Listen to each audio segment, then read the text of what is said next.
On today's JMO with Josh and Joe, we talk. It's actually kind of funny how we start the episode. We started by doing a little geography. Yeah. Then we go into porn. Yep. It took a weird. It took a little bit of a turn. Then we go back to geography, and then we go into the NBA Finals preview. Yes. I think we talk about a little bit about the Timberwolves Mavericks series because that finished up since the last time we were on air. But we do a I'm sorry, I can't talk. A detailed preview of the NBA Finals. In depth. In depth. That's what I guess that's what I was looking for. Okay. Yeah. Words. Anyways. Then we have some other NBA news. We talk about Reddick being the front runner to the Lakers job, if that's a good thing or not. Then we move into OTDISH. We actually have some good OTDISHs this time. It's Joe threw us a little bit of a curveball, it was a nice curveball. Yeah. It's baseball season. It is baseball season. Yeah, it sunk right in there. Oh, it was perfect. It was a nice little strike. I have a couple of, I guess you'd say obscure ones. Mm-hmm. A little weird. Then we go into the NFL. The NFL schedule in the months of December and beginning of January are going to be electric. Yes. We go into that, and then we talk about the Justin Jefferson contract, the ridiculous Justin Jefferson contract. Pretty much. I don't know if it's ridiculous in a good way or ridiculous in a bad way. You got to listen. Then we end off with a little bit of college baseball. Little college baseball. Where Joe and I are a bit sad. Tommy Tanks is leaving us, unfortunately. But it was good. It was good while it lasted. Yeah, it was a great run. Yes, it was a great run. We break down a little bit of the regionals recap, and then, like I said, we will not be here next week. We will be here in the next 2 weeks. 2 weeks from now. See how our predictions do with the NBA Finals. Exactly. All right, let's rock and roll.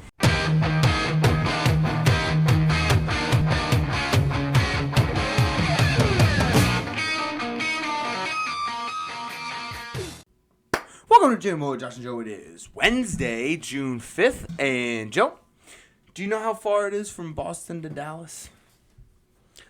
What's the distance on that? It is approximately 1,767 miles. Is that approximate? That is approximate, yes. That seems pretty exact there. Well, the exact would be 1,767.7 miles. So that would be exact. Approximate, yes. But anyways, it is quite a long little flight there. So it's not as long as the hockey finals. Okay. The Stanley Cup is between the Florida Panthers, who are down in Miami, and the Edmonton Oilers, who are in Edmonton. BFE. I don't know. Bunnfuck Edmonton. I don't know, but I'm rooting hard for Edmonton. I mean, I'm definitely an Edmonton fan. Yeah. I think the whole nation is. It's hard not to be when you have a super fan that has a rack like that chick. Did you see that video? Oh, absolutely. Okay, I think most of the internet, especially everyone on Twitter, saw it because X.com now. Yeah. Because they allow porn apparently now. Did you hear that? Yeah, was that the initial release announcement? That might have been. That might have been the release announcement. Elon Musk owes that girl a lot of money because that was like the coming out party. Yes, and those tits came out. It was awesome. It was like a big rack, and like they were nice and perky. It's like I heard this on a different show.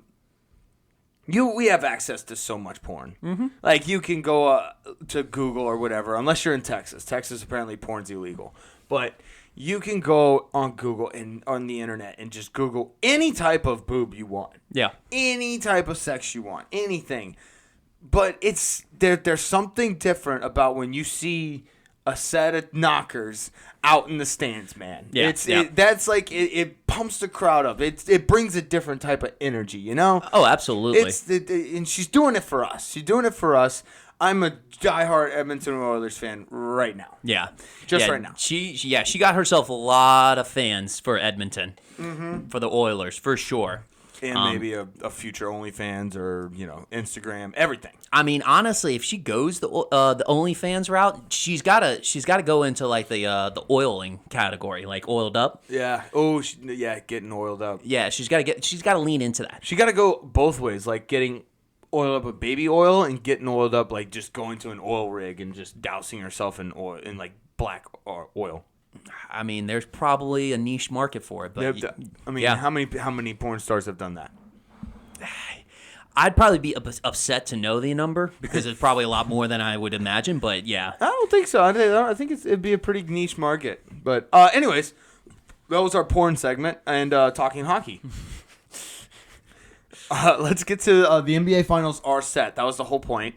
Boston to Dallas. It's a decent flight. It doesn't matter. Who cares? They get their own private jet. It's like they do fly commercial, but it's only them though. Yeah. Well, I mean, I'm just saying, like, the WNBA doesn't have the same perks. Oh, okay. Well, how much money does the WNBA bring in revenue a year? Well, Caitlin Clark's up the number a little bit. Now they do have commercial flights. Oh, they do. They have only some of them. Oh, not everybody. Okay. All right. Well, we'll see how that continues. Let's see. Boston versus Dallas. I'm gonna come off right off the rip. Should we do our predictions right off the rip, or should we save them to the end? I don't know. We could say our prediction and then say why we have that prediction, or we can do the analysis and then say our prediction based on the analysis. Which route do you want to go? Because we could go either way. I'm fine with either one, I think. Let's give our analysis and then the prediction. And then the prediction. Okay, all right. I feel like that's the true marketing tool, is to make sure you keep everybody, looped in and hooked on it. Yeah, I think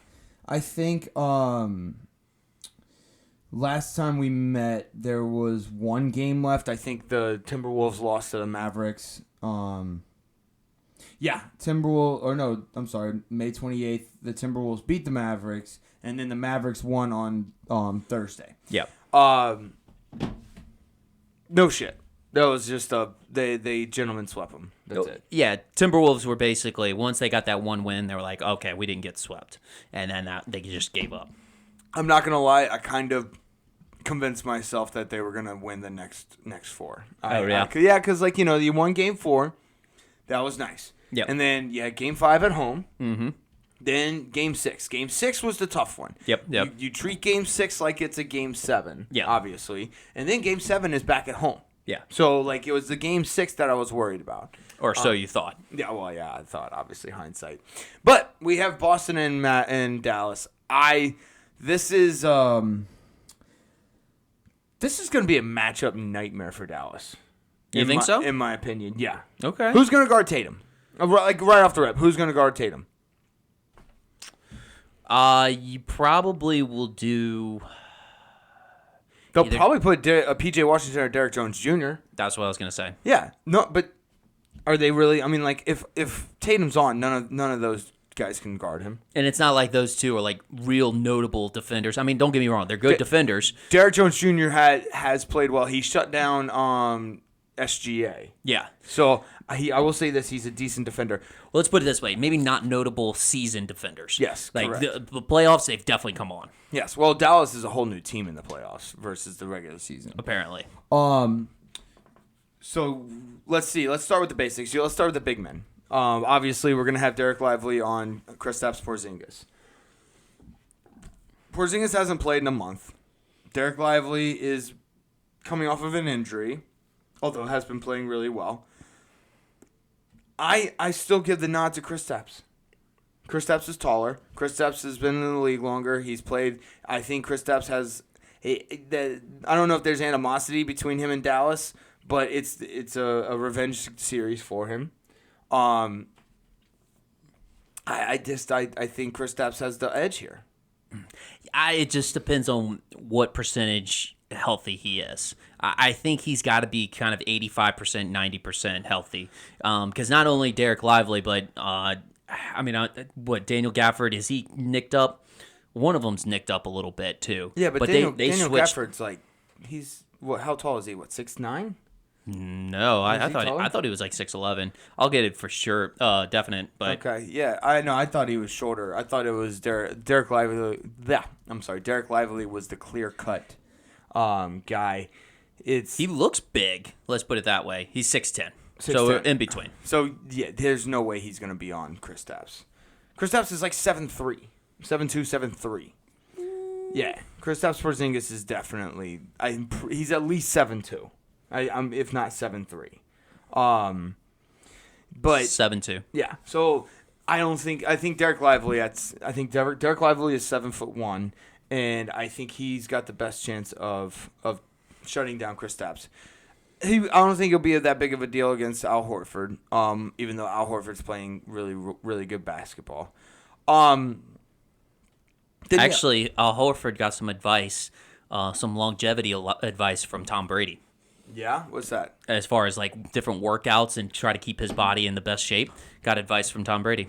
Oh, okay. Oh, Fun fact. It wasn't like a specific advice. It was just he got Like how he kept good longevity in the NFL. And It's looking like Gafford will guard Al. That's what I was looking at. I don't know if that's true or not. Yeah, but that would be interesting if they keep both of them on the floor at one time, as well as if Boston keeps both of them on the floor. Because typically you don't see Lively and Gafford on the floor on the same time.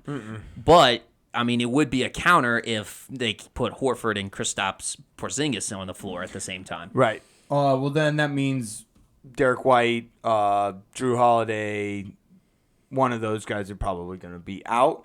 I think Tatum's probably going to be guarded by Washington. That was my personal analysis. I think that would be the best bet for Dallas. If he starts going down, maybe switch Derrick Jones Jr. on him. But then again, who are you going to get to guard Jaylen Brown? I just think you just got guys that just keep coming at you from Boston. Like and then Derek White. I think you put Kyrie on Jaylen Brown. I see. That's what I'm saying. That's what they're saying. But I don't think so. Jaylen Brown can post him up and just go ham in the post against Kyrie. Kyrie will not be able to hold up in the post. Not one bit against Jaylen Brown. Yeah, Jaylen Brown. He's taller and he's more physical than Kyrie. That's my only issue with that matchup. I was watching ESPN. That's what they're saying, and that's probably how it's going to start. Now, Jason Kidd might make some adjustments. We'll go over the coaching matchup too. Yep. But it's I would much rather Kyrie on someone else. I just don't see him being as physical. No, I mean, it's a great point. I mean, as far as the physicality part of it, I just think Kyrie is very quick. I mean, he's got quick hands. So, like, as far as, knocking the ball out. And he only has to deal with one side of Jaylen Brown. Yeah. So, yeah, just one side. Although, I don't know. He has been finding a left this year. He did find a little bit of a left. He did find a little bit of a left. I have to give him credit where credit's due. So he's not completely one-sided, but, It would be a tough matchup, but, I mean, you're not throwing Luka on him. No, I'm sorry. Luka's going to be on Drew. Luka's going to be on Drew. Drew or Derek White, Drew, like somebody that's like either just doing threes or not really shooting much at all on the offensive side. I wouldn't even put him on. Yeah, it would be whoever's the slowest person out there. Now, conversely, I think on the defensive side for Boston, I feel like we've been talking about Boston offense versus Dallas defense. Let's switch it around. Boston defense versus Dallas offense. Contain like ISO Luka with not ISO Luka. Try and get Luka off of his game. I'd put more I don't know. Double Luka. Just double him all the time. Double Luka. I have a feeling that they're going to put Derek White on Luka. And not Drew? I feel like Drew's probably a bit more suited for Kyrie since Kyrie's more the athletic one. That way, I mean, Drew's your best defender. Drew's your best defender, hands down. You put him on Kyrie because he's quicker than Luka is. And then Derek White is also a strong defender as well. You put him on. So there's going to be some switching going on each end of the floor. Oh, definitely. Yeah. Definitely going to be some switching. Yeah. I mean, you got to. I mean, unless you're going to favor one team who wants to do their defensive strategy over the other one if you don't switch. Mm-hmm. So, but yeah, you switch. I mean, it's the NBA. They know how to adjust and such. But my biggest thing is I mean, the backcourt kind of is pretty settled. You kind of want to keep Tatum. You want to keep Jaylen Brown fresh on the defensive side, or so they can have more energy on the offensive side. That's why you put Derek White and Drew Holiday. The problem is like, I mean, Dallas has literally just thrived off the pick and roll. It's almost like they've rediscovered it or something like that. They have thrived on that, and I just don't know if Kristaps Porzingis is not 100% healthy. I don't know who's stopping Daniel Gafford and Derek Lively on the alley-oops. Tatum, Al Horford. Like, I mean, they're and Brown. Yeah, I think there's going to be I think there's going to be a defensive strategy that Boston will be able to do that no other team in the playoffs has been able to do. But it's just, I mean, that Mavs are going to ride that pick and roll. Yeah, 100%.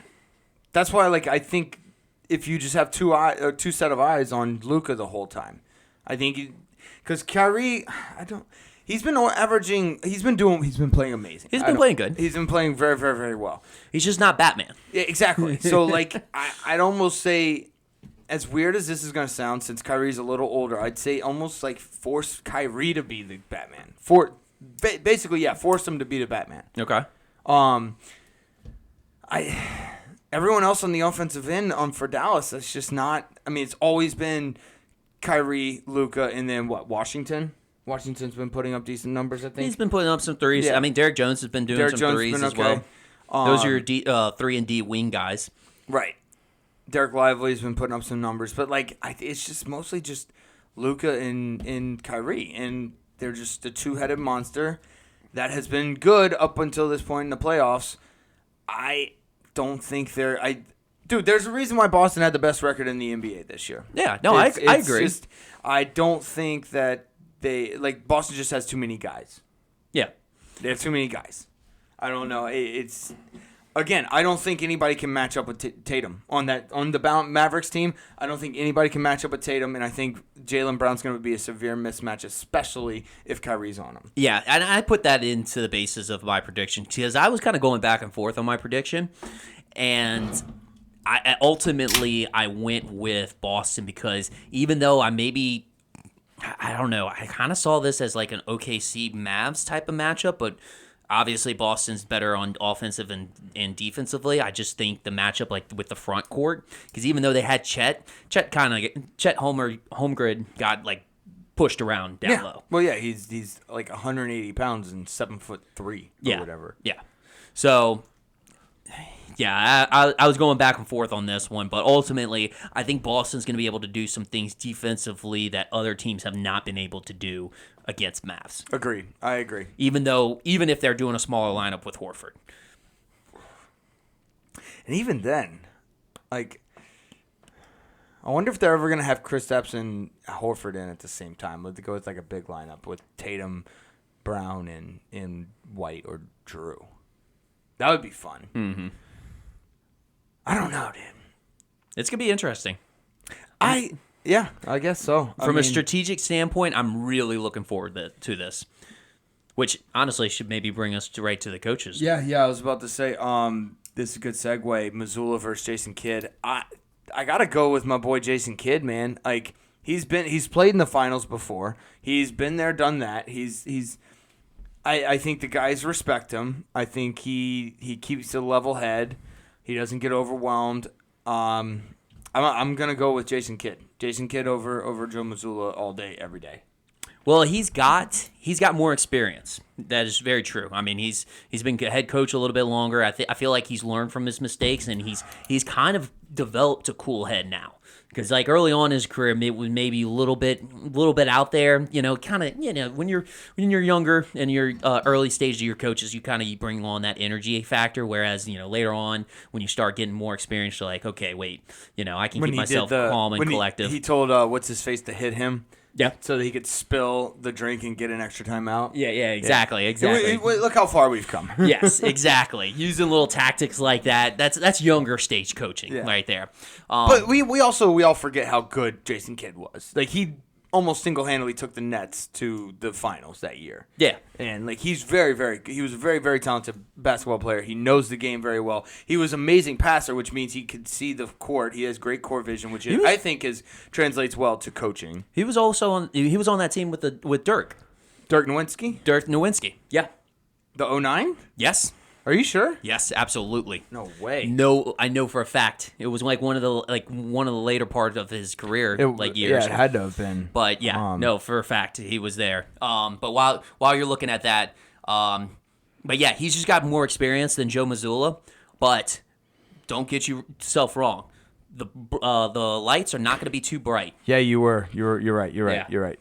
He was on that team, wasn't he? He was on the He got drafted by the Mavericks. 94 to 96. Then played for the Suns, then the Nets, then back to Mavericks. Yep. Interesting. Mavs brought him back. Huh. Anyways, so yeah, he did play in the he brought the Nets to the NBA Finals. He won the NBA Finals. Mm-hmm. Obviously a little later on in his career, but still, that's a dub. Yeah. You count it, he gets a ring. So yeah, I'd say Jason Kidd on this one. Yeah.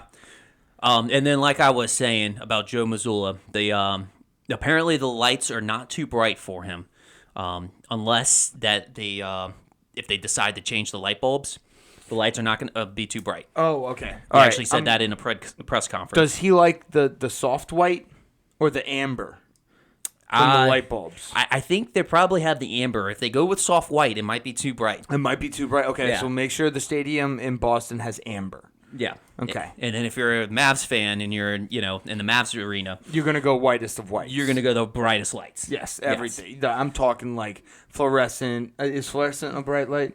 Yes, fluorescent is definitely. Fluorescent, like I'm talking 10 bajillion gagillion volts to that motherfucker and blind the shit out of him. Just light up that court. Light him up. Okay. All right, cool. So the stadium's going to be in favor of Boston because Boston has home court advantage. So he's only going to get in the lights 3 of the 7 games. Well, yeah, they won't be too bright for him. Right. But in Boston they won't be too bright. In Dallas they will. But Boston has more. Well, if the Mavs actually, listen to the press conference and learn, and right.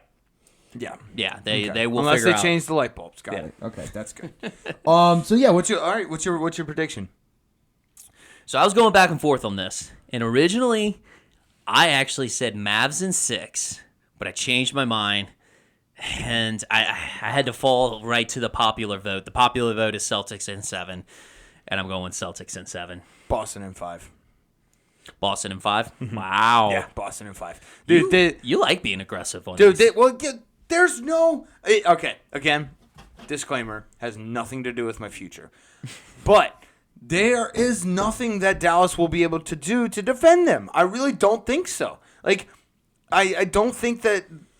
Now, granted, yes, Luka and Kyrie are going to score a lot of points, but I don't think there's going to be anything they can do to defend Boston. I really don't. I think, like, especially the way Jaylen Brown's been playing, I think Tatum's going to come alive. Like, this is a Tatum like legacy type of series. Yeah, and Tatum's going to have fun. He's gonna have fun at this. Yes, he will. He said this shit is supposed to be fun. Right. So he's gonna have fun. I feel like if you have to say that, then you're not having fun. He's not having fun. No. Okay. I feel like because you know how when you try and force those things, like it means you're not having fun up until that point. I don't think Tatum's been having fun then. Okay. That's what that tells me. Yeah. Well, yeah, because he in his press conference, the same one that Mazzulla said his thing about, he was saying this shit's supposed to be fun. Oh, okay. The finals are supposed to be fun. Okay. Did he say a good time? Did he say he was having fun? He didn't say he was having fun. He said it should be. That's a red flag for me. It should be fun. That means I don't think it is fun. Because if he was having fun, he would just be like, "This is fun, guys." Yeah, this is fun. Okay. Well, that's a red flag. All right. Maybe I might have to reassess. Nope. Boston's still in 5.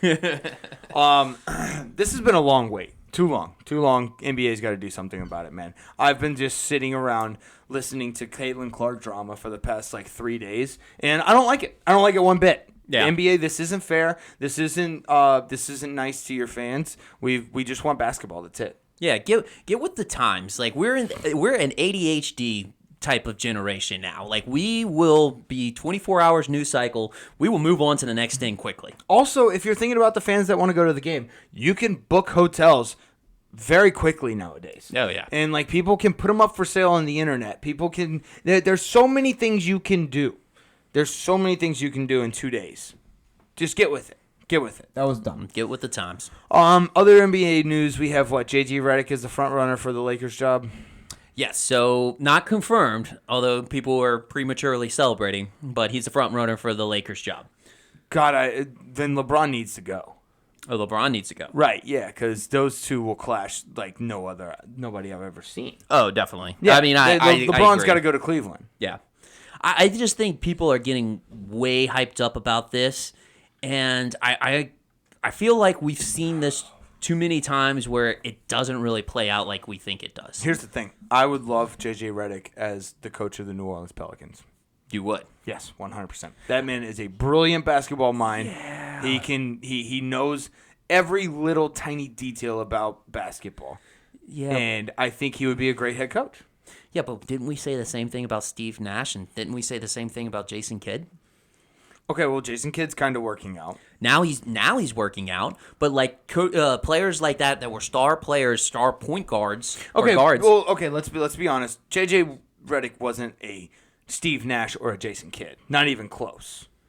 Yeah. If you look up stats, they're not even close. Okay, so Steve Nash and Jason Kidd are MVP fucking levels. JJ Reddick never even sniffed an MVP. year. okay, so maybe the more downgrade of a player Yes, he is, the better coach he is. Absolutely, yes. Got it. I 100% agree with that. I think maybe if Steve Nash tried again, he might.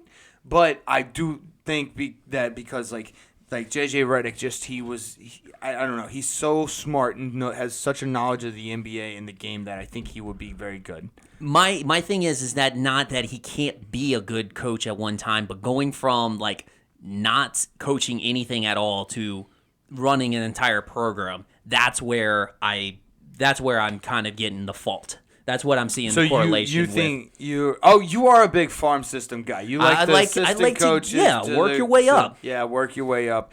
I agree with you. I think that makes better coaches. Yeah. But that's kind of the way the NBA is today. Though. Yeah. It's just kind of is that way. Like you're just gonna grab a Joe Mazzulla or like a former NBA star. Yeah. Yeah, I think if they were to give JJ Reddick like 5 to 6 years, I think that's one thing. But no coach gets 5 to 6 years unless they're actually producing. Also, and to your point, you see how quickly coaches come in and leave. Yes. And it's because they just grab random people that they think would. I don't even know how they analyze coaches. Like, I don't know what they say to them in interviews that make them like them. I would love to know. Yeah, I have no clue. Because, obviously you got your guys like Spoelstra and Popovich, Kerr and all of them. They've been there, done that. They basically can work for as long as they want, whenever they want. Yeah. But these new guys, like J.B. Bickerstaff, for instance, like all the Lakers coaches in the last 4 years. Yeah, Darvin Ham. Even Frank Vogel. Jesus Christ, man. He gets, in 4 years, he's been fired, twice? Yeah. Damn, dude, that's insane. And he won he won kind of a Mickey Mouse championship in L.A. Yeah. But still, Budenholzer got fired 2 years after he won. Yeah. What do they need to do? What else do they need? I don't know. I feel like in these interview processes, they're just like, well, I guess we'll take this guy. It's not like, oh, we've got our guy. Right. It's like, we'll take this guy, I guess. I don't know. I really would like to know how those interview processes go. I really would. But yeah, we got that. That was fun. We had some NBA news to talk about. Thank God. Yep. You got anything else? Yeah, it would have been tough if we had to talk WNBA, but no, that was it. I'm sick of it. All right, let's get to OTDISH. On this date in sports history, I'll go. In 1927, Johnny Weissmuller set the 100 and 200 yard freestyle swim record.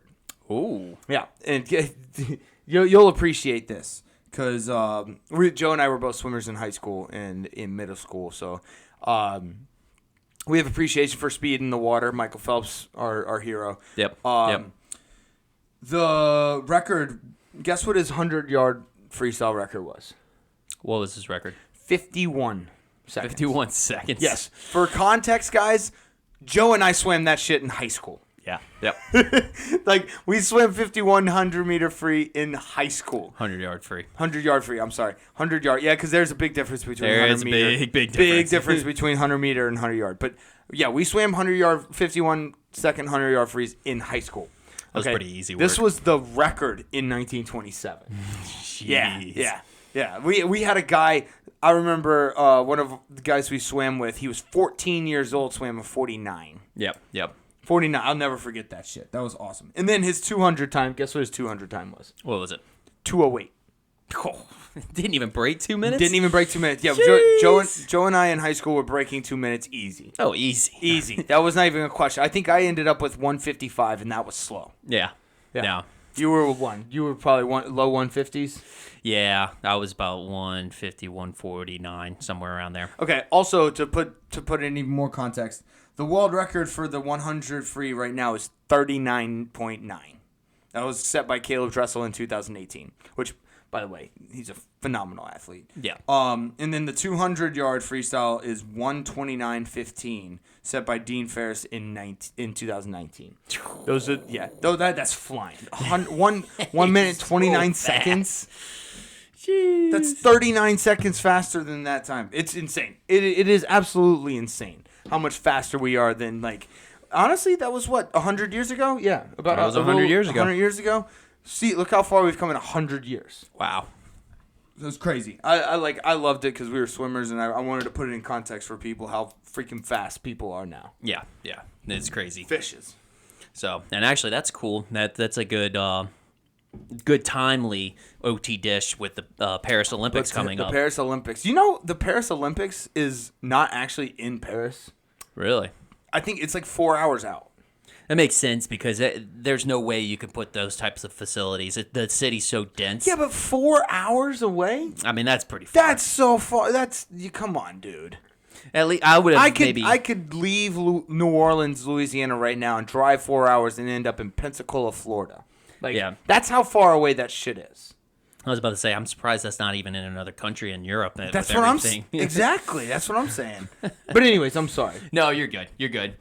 So my OT dish, I got a little bit of a different type of OT dish. Ooh. So it's different years, but the same person, same storyline.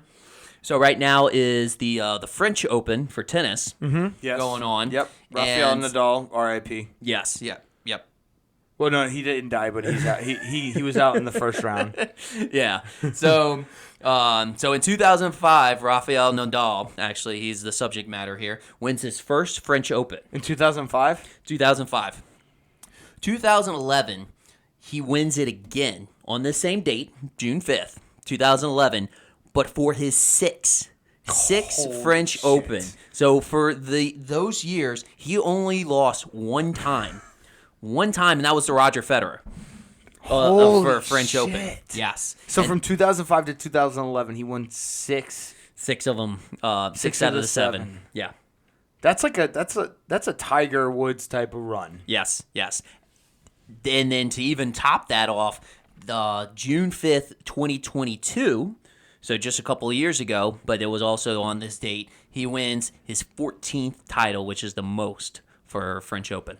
Oh, yeah, he's king of clay. Yeah. King of clay, for sure. King of the clay. 100%. No, that's cool. I like that. Yeah. Got so, like, three different years, same date, but same player wins it. June 5th is his, that's his time, baby. That's his day. That's his day. All right, cool. We'll make this Rafa day.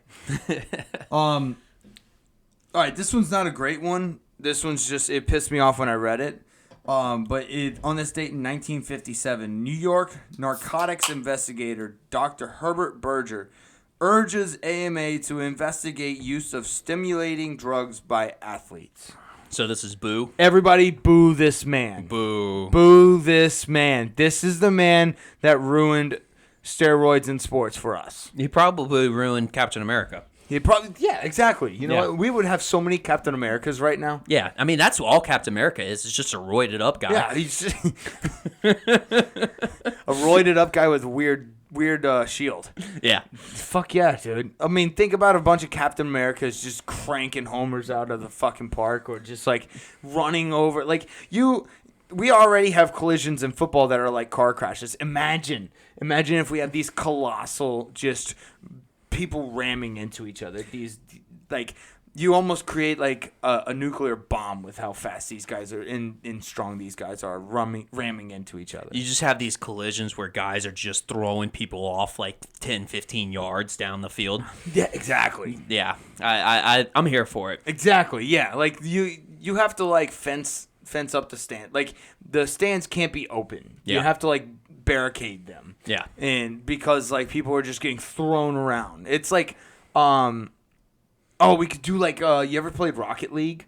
Yeah, oh, absolutely. So there's a big cage around the entire field. Yep. And they just run all around and just like run upside down like Sonic. Well, because they can run that fast. Exactly. They run that fast and then they hit each other on the roof. They come down. It would be epic. Dude, yeah. Boo this man. Dr. Herbert Berger. I feel like ESPN's probably going to lead the charge on bringing like steroids back into sports because they're going to run out of stats, to publicize on their network. At some point, they're just going to have world records that aren't ever going to be broken. Yeah. So and then nobody's going to be tuning in. They're going to be the biggest advocate for steroids so they can break those world records so they can have stuff to talk about. So we just have a waiting game. We just got a waiting game. Okay. All right. That works. Yeah. Once Mickey Mouse, throws down his strong arm. Okay. And, gets what he wants. Oh, so it's Walt Disney. Yeah. Gotcha. It's Mickey Mouse. Mickey Mouse. Okay. Gotcha. You've seen the South Park. He's pulling all the strings. He is pulling all the strings. That's correct. All right. What you got? So my last one is a little bit different as well. I tried to go a little outside the box this time around. So this one is a birthday for June 5th. So on June 5th, 1983, Marcus Colston. Hell yeah, motherfuckers. Yes. Hell yeah. So a little bit of a kind of a shout out, kind of go back in history for Marcus Colston. 7th round pick, 2 picks from being the last pick in the draft. One of the most decorated Saints players of all time. Honestly, it really was one of my favorite players. He was incredible. Like what was the college he went to? Walford? Hofstra. They don't even have a fucking football team anymore. Nope. Yeah, and he was just electric. And there was no reason for it either. There was no reason why he should be as electric as he was. He was big and could found a way to get open and catch the ball. And honestly, I don't even know if electric was the right. Like his performance was electric, but his athletic attributes was not electric. No, you're right. Okay, yeah. Whenever he was on the field, it wasn't like he was just blowing guys away, but he just was like in the right spot, the right time, and he always caught the third down. Pass. Yes. If there was a third down conversion, it was Marcus Colston who was making it. And Drew Brees always found him. Yeah. Always found him. Yes. And everyone in the stadium knew when the ball was going to Marcus Colston, and he still caught it. And he still was there. It was awesome. He was part of that Super Bowl run. Yep. Devery Henderson was on that team too. Yep. I miss Devery Henderson, Yeah. LSU boy. Yeah. So this was also another time to give a little shout out. I was actually reading an article that ESPN published out, but it was the best 21st century NFL draft classes. And this was kind of going through the best full class a team had drafted. And so they were ranking the best ones. And actually the Saints had 2 of them. Oh, really? So the Saints had, let me see, what was it, number 15, number 14 with the 2017 class with Marcus Lattimore, Alvin Kamara. That was a good class. So they had them, and they had the number 1 class, and this was kind of based off production of the entire class. But they had the number 1 class, which was that 2006 class, and that consisted of first pick was Reggie Bush. Second round pick was Roman Harper. Yes. And then I don't know if we had a 3rd round pick that year, but we picked Jari Evans in the 4th round. Holy shit. We picked Now you probably don't remember him because he had more production at in New England, but Rob Ninkovich. Oh, Rob Ninkovich. Yeah. I know Rob. Yeah, I didn't know we drafted him. We drafted him. He had a really stellar career at Patriots. He was drafted in the 5th round of that draft class. And then Zach Strief, who played backup for quite some time, but then became a longtime starter at right tackle. And then Marcus Colston. Yeah, Both of them were 7th round picks. Let's go. So Let's go. I want to do a little shout out with that OT dish on that one. Yeah, well, dude, Marcus Colston was so good. So good. Happy birthday. Happy birthday. Okay, let's get to some NFL.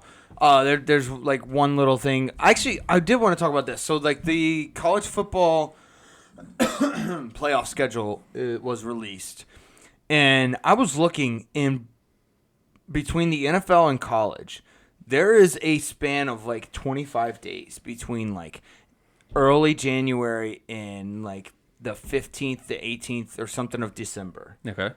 Where there is football on almost like every single day in that 25 span. Give it to me. Like there is a 25-day span where there's football on almost every single fucking day. Yeah, feed me. Yeah. I'm just like, cool, good. Yeah. I want that's fine. Give me more. I want to self-indulge. I want to be bobbing for apples metaphorically in football. Football glutton. Yes. I can't wait. Yeah, I'm honestly, I'm kind of like, I'm going into, it's like when you're a drug addict and you're about to go into rehab. Yeah. And you have basically, you're going to be feeling it. Like you're gonna go through the sweats. You're gonna have all of that. You're not like you'll be sick. It's gonna be miserable, and I'm dreading it because like hockey and the NBA have been like my last bit of drugs before I start the recovery process. Yeah, the recovery process. That time in July and early August. That's gonna be big sweating time. Yep. But we will go into a full relapse back in December. Oh yeah, 100%. I'm gonna just drug myself in December. Okay. But yeah, it'll be rough. The rest of June and July are gonna be tough because once August hits, that's when like you start preseason starts for the NFL. Then people have their fantasy football drafts. Yep. So it kind of comes together. It gets busy. Yeah, but anyways, Justin Jefferson got paid. Justin Jefferson got paid $140 million, $110 of it guaranteed, 4 years. What do you think? I think it's more of a testament of what he's done thus far, and not a reflection, which fans are going to take it the wrong way, but not a reflection on how he's going to produce in the near future. It's just I see all these contracts, and like if you look, especially the last 10 years, if you look at guys, majority of the time when they get paid, they fall off. Yeah, but that's not fair to assess what and that's kind of what I alluded to with Justin Jefferson. Like he doesn't have the same quarterback. I understand. That's not that's beside the point. They just seem to kind of back off. I don't know what it is about it, but he got paid a lot of fucking money. $140 million fucking dollars for a wide receiver. They are banking. What this tells me basically is they are banking so hard on JJ McCarthy being the guy that they are willing to pay Justin Jefferson that much money. And I'm happy. I'm happy for my LSU boy. I love it. That's good. That means Jamar Chase is going to get fucking paid. That means CeeDee Lamb. CeeDee Lamb's going to get paid. Tyreek's probably going to get an extension. Yep. So like these guys are going to get money. They're salivating right now. Yeah, I think Justin Jefferson's the best wide receiver in the league right now. Yeah, well, I mean, he's got the money to show for it. Right. And I mean, last year it's kind of sucks because like a lot of people have recency bias. It sucks because last year he was injured for most of it. I still think he's the best wide receiver. If you give me a healthy Justin Jefferson all year, versus any other healthy wide receiver all year, I'm going to take Justin Jefferson. Now, with J.J. McCarthy throwing them the ball, it's a little concerning for me. Does it set McCarthy up to fail? I don't think so. I think McCarthy was going to fail regardless. Yeah, you're never been a big fan of him. No, I do not like. Not his biggest fan. No, maybe his smallest fan. No, not even a fan. Not a fan.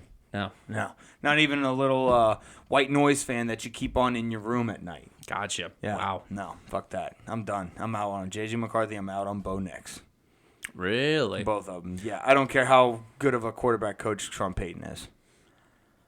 Done. No. But good for Justin Jefferson. Good for Justin Jefferson. I didn't like it mostly because it's going to set a bad precedent for money in wide receivers because I feel like the turnover rate with wide receivers is so high. It's just you can find, like, look at the guys that came out of this wide receiver class. Like, there's just guys all over the place. Yeah, I mean, wide receivers are going to flood the market at a certain point just because of the style of offenses that we're playing nowadays. You're generating a lot more, I guess, seasoned wide receivers. And I think that places more value on quarterbacks. Like, I think DBs should make, especially cornerbacks, should make more money. Oh, definitely. I think that's so. the hardest position on the field to play. Yep. But I guess they're using. Do you think this is maybe like kind of a makeup session for Randy Moss? You know, trying to like use JJettas as the cornerstone of this franchise, where they should have probably done that with Randy Moss. They kind of did with Randy Moss, but no, they didn't do it with Randy Moss. Randy Moss did it for himself. And then they didn't pay him enough, so he left. But yeah, they might be making up for making up for Randy Moss. Making up for Randy Moss, yeah. Okay. That's Vikings' way of apologizing to Vikings fans. Yes. And then they also have J.J. McCarthy as their fucking quarterback. Oh, that's so bad. I can't wait to see your takes during the year on this. To be continued. Yeah. You got anything else on the NFL? That's it. All right. Real quick, let's do a little college baseball, man. That was so much fun. Yes. Bro, when LSU baseball is hitting their bats, they are impossible to beat just because they can light up any pitcher. Yeah. We didn't have the firepower that we had on the mound last year that we did last year. We obviously we didn't even have the same bats. Like Dylan Cruz, Paul Skeens from the mound, and like Trey Morgan, all those guys, they were gone. Like last year's team was loaded. Yeah, honestly, I feel like we had the regionals.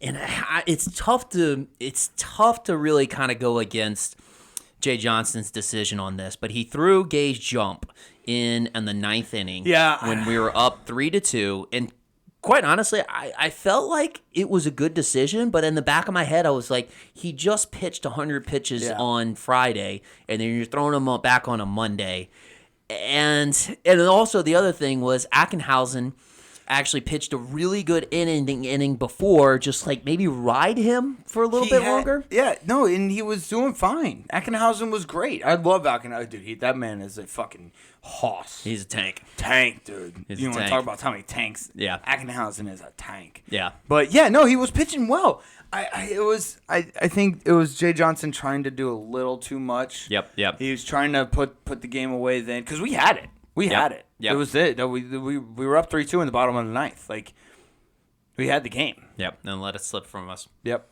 Or no, it was the top of the ninth. Right? Because we were... Or no, it was the bottom of the ninth. Never mind. It was the bottom of the ninth. North Carolina... We were the home team, so North Carolina batted on the top of the ninth. So it was about the top of the ninth. We had it in the top of the ninth. All we needed to do was strike out the side. Yep. Yeah. So... Go WVU now. No, the regionals were electric. There were so many walk-offs. Bro, dude, college baseball. I feel like we said this last year, too, but we were biased last year, obviously, because we won the national championship. But college baseball is awesome, dude. It's so much fun. It's great. So much fun. I think it's just gonna keep rising in popularity because it's so much fucking fun. Yeah, we had a number 4 seed from a regional advance Evansville. Yep. Yeah, I don't even know where the fuck that is. They're the Purple Aces. Nice. Oh, that's cool. I like that. But yeah, apparently they like dominated their conference to a championship or tournament. They were like 4-0, and like 3 of the 4 games were mercy rules in their really? conference tournament. Yeah, like Wow. they probably. I think the only person or people that didn't realize they were really good was the committee that picked the brackets. Mm-hmm. But yeah, they were apparently really good. Well, I'm sorry, what? I was gonna say the funny part of the weekend: Southeast Missouri State. So Southeast Missouri State. That's like the equivalent of saying like my brother's cousin's ex-girlfriend. Yep. And beats Arkansas. Oh, did you say Coastal Carolina destroyed Vanderbilt? Yep. And High Point beat Vanderbilt, I think. No, High Point, they got their first win. They lost to Vanderbilt. Yeah. Or something like that. But yeah, Coastal Carolina destroyed Vanderbilt. Yeah. So my cousin's brother's ex-girlfriend? Yeah, a.k.a. Southeast Missouri State. That's a lot. That is a lot. But yeah, they beat Arkansas, who was definitely. That's like California University of Pennsylvania. Like, there's a lot of just that you don't need a lot of that. Yeah, and Arkansas was like 28-3 at home. Yeah, dude. This season. They were good. LSU lost to them. So yeah, no, but yeah, no, it's electric. We got 5. I think we got 5 SEC teams left and 5 ACC teams left in this. Good. That's fine. Yeah, it's kind of coming down to the wire. I'm excited. Yeah, I'm pumped. I'm kind of turning into a Kentucky fan. Kentucky hasn't been to Omaha yet. Before they got this really good pitcher right now that's like pitching lights out. I'm kind of turning into a Kentucky fan maybe for the rest of the way. But you're West Virginia? WVU, baby. WVU. Fuck the Tar Heels. But you got anything else? That's it. All right. We are going to be we're going to be off for the next week. Joe and I have a wedding to go to.